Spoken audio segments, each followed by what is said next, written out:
పశు విజ్ఞాన్ బడి ఛానల్కు తిరిగి స్వాగతం. నేను మీ డాక్టర్ అనిల్. ఇంతవరకు మీరు ఈ ఛానల్ని సబ్స్క్రైబ్ చేసి ఉండకపోయి ఉంటే ఛానల్ని సబ్స్క్రైబ్ చేయవలసిందిగా కోరుతున్నాను.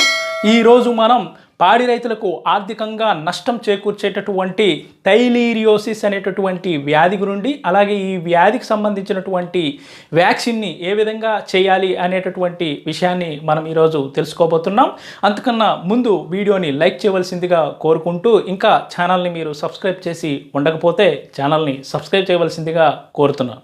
అసలు ఈ థైలీరియోసిస్ అనేటటువంటి వ్యాధి దేనివల్ల వస్తుంది, ఏ విధంగా ట్రాన్స్ఫర్ అవుతుంది, ఏ పశువులకు ఎక్కువగా వస్తుంది, దీని యొక్క ఇంపార్టెన్స్ ఏంటి అనేటటువంటి విషయాలను కానీ మనం ఒకసారి చూసినట్లయితే, ఈ థైలీరియోసిస్ అనేది థైలీరియా యాన్యులేటా అనేటటువంటి ఒక ప్రోటోజోవా వల్ల వచ్చేటటువంటి వ్యాధి. ఇది ఒక పశువు నుండి మరొక పశువుకు మనకి టిక్స్ అంటే పిడుదల ద్వారా ఒక పశువు నుండి ఇంకో పశువుకు ట్రాన్స్ఫర్ అవుతుంది. అలాగే ఈ వ్యాధి యొక్క ఇంపార్టెన్స్ చూసినట్లయితే మనకి ఎక్కువగా ఇది ఎక్కువ పాల దిగుబడి ఇచ్చేటటువంటి క్రాస్ బ్రీడు, అలాగే ఎగ్జోటిక్ బ్రీడ్స్ అంటే హెచ్ఎఫ్ జెర్సీల్లో ఎక్కువగా మనకి ఈ వ్యాధి వస్తుంది.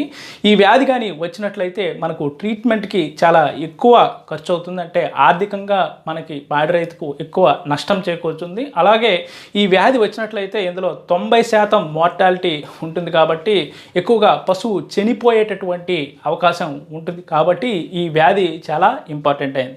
అయితే ఈ వ్యాధి యొక్క లక్షణాలు ఏంటి అనేది మనం ఒకసారి చూసినట్లయితే, ఇందులో ఇంపార్టెంట్ సైన్ వచ్చేసి మనకు విపరీతమైనటువంటి జ్వరం వస్తుంది.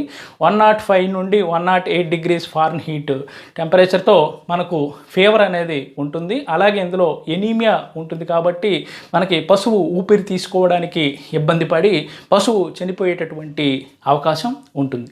అయితే మరి ఈ వ్యాధి రాకుండా నివారణ ఏ విధంగా చేసుకోవాలంటే, దీనికి కేవలం ఒకే ఒక మార్గం వ్యాక్సినేషన్. సో ఈ వ్యాక్సినేషన్ అనేది ఇంతవరకు ఎప్పుడూ లేదు. మొదటిసారి మనకి ఆంధ్రప్రదేశ్ రాష్ట్ర ప్రభుత్వం ఈ వ్యాక్సిన్ని మనకు సప్లై చేయడం అనేది జరుగుతుంది. సో ఈ వ్యాక్సినేషన్ ఏ విధంగా చేయాలనేది తెలుసుకునే ముందు, అసలు ఈ వ్యాక్సిన్ చేసేటప్పుడు ఎటువంటి జాగ్రత్తలు తీసుకోవాలి అనేది ఫీల్డ్ స్టాఫ్ అందరికీ ఇంపార్టెంట్. కాబట్టి ఖచ్చితంగా ఈ ప్రివెన్షన్స్ ఏంటి అనేది ఒకసారి మనం చూసినట్లయితే, ఈ వ్యాక్సిన్ని మనం డైల్యూట్ చేసిన తర్వాత గంటలో ఖచ్చితంగా వాడవలసి ఉంటుంది. కాబట్టి మనం ఖచ్చితంగా యానిమల్స్ని రెడీ చేసుకున్న తర్వాత మాత్రమే మనం ఈ డైల్యూషన్ అనేది చేయవలసి ఉంటుంది. అలాగే ఒక వైలు 5 పశువులకు వస్తుంది. కాబట్టి ఖచ్చితంగా 5 పశువులు ఉంటేనే మనం వ్యాక్సిన్ని డైల్యూట్ చేయవలసి ఉంటుంది. ఇక రెండవది ఏంటంటే, వ్యాక్సిన్ చేసే ముందు ఖచ్చితంగా ఒక వారం రోజుల ముందు డీవార్మింగ్ అనేది ఖచ్చితంగా చేయించవలసి ఉంటుంది. నెక్స్ట్, ఈ వ్యాక్సిన్ను ఏ పశువులకు చేయకూడదు, బాగా బక్క చిక్కినటువంటి పశువులకు, అలాగే మనకు లేట్ ప్రెగ్నెన్సీలో ఉండేటటువంటి పశువులకు ఈ వ్యాక్సిన్ అనేది చేయకూడదు. నెక్స్ట్, మరికొన్ని ఇంపార్టెంట్ జాగ్రత్తలు ఏంటంటే, ఈ వ్యాక్సిన్ థైలీరియోసిస్ వ్యాక్సిన్ చేసే 45 రోజులు ముందు మనం ఎఫ్ఎండ్ఎం వ్యాక్సిన్ అనేది చేసి ఉండకూడదు. అంటే మినిమం 45 డేస్ అనేది ఉండాలి. ఎఫ్ఎండ్ఎం వ్యాక్సిన్ కానీ చేసి ఉంటే మనం ఖచ్చితంగా 45 రోజుల తర్వాత మాత్రమే ఈ వ్యాక్సిన్ చేయాలి. అలాగే ఈ వ్యాక్సిన్ చేసిన తర్వాత మరొక 45 రోజుల వరకు మనం గాలికుంటు వ్యాధి వ్యాక్సిన్ అనేది చేసి ఉండకూడదు. సో అటు 45 డేస్ ఇటు 45 డేస్ వరకు ఎఫ్ఎండ్ఎం వ్యాక్సిన్ అనేది చేసి ఉండకూడదు.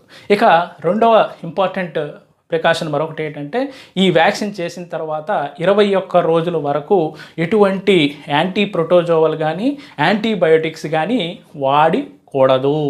సో ఈ జాగ్రత్తలన్నీ పాటించిన తర్వాత మాత్రమే మనం వ్యాక్సినేషన్ అనేది చేయాలి. సో ఇప్పుడు వ్యాక్సినేషన్ ఏ విధంగా చేయాలి అనేది చూసినట్లయితే, ఈ వ్యాక్సిన్లో మనకు 2 కాంపోనెంట్స్ అనేవి ఉంటాయి. ఒకటి వ్యాక్సిన్ కాన్సన్ట్రేట్, ఇది 2 ml లిక్విడ్ అండి. సో అలాగే మరొకటి ఏంటంటే డైల్యూయెంట్. సో ఈ డైల్యూయెంట్ ఏంటంటే 13 ml ఉంటుంది. So vaccine concentrate 2 ml, vaccine diluent వచ్చేసి 13 ml.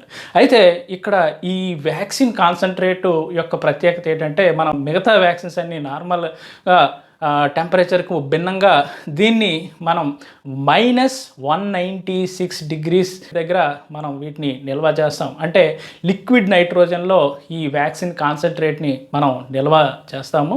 సో అలాగే ట్రాన్స్పోర్టింగ్ అంతా కూడా -196 దగ్గరే జరుగుతుంది. అలాగే ఈ డైలెంట్ వచ్చేసి మనం కోల్డ్ డార్క్ ప్లేస్లో ఉంచవలసి ఉంటుంది.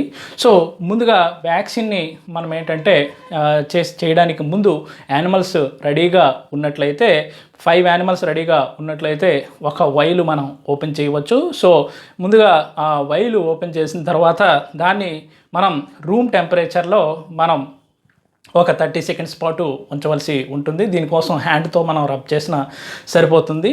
సో తర్వాత మనం దీన్ని 37 డిగ్రీస్ సెంటీగ్రేడ్ టెంపరేచర్ ఉండేటటువంటి వాటర్లో మనం దీన్ని ఒక 3 మినిట్స్ వరకు కూడా ఉంచవలసి ఉంటుంది. సో దట్ వ్యాక్సిన్ ఆ టెంపరేచర్కు వస్తుంది. సో -196 డిగ్రీస్ నుండి 37 డిగ్రీ సెంటీగ్రేడ్కి వ్యాక్సిన్ టెంపరేచర్ అనేది రావాల్సి ఉంటుంది. కాబట్టి ఆ టెంపరేచర్లో ఉంచిన తర్వాత మాత్రమే ఈ 2 ml వ్యాక్సిన్ కాన్సన్ట్రేట్ని 13 ml డైల్యూట్తో మనం మిక్స్ చేసినట్లయితే టోటల్గా మనకు 15 ml వ్యాక్సిన్ అనేది రెడీ అవుతుంది.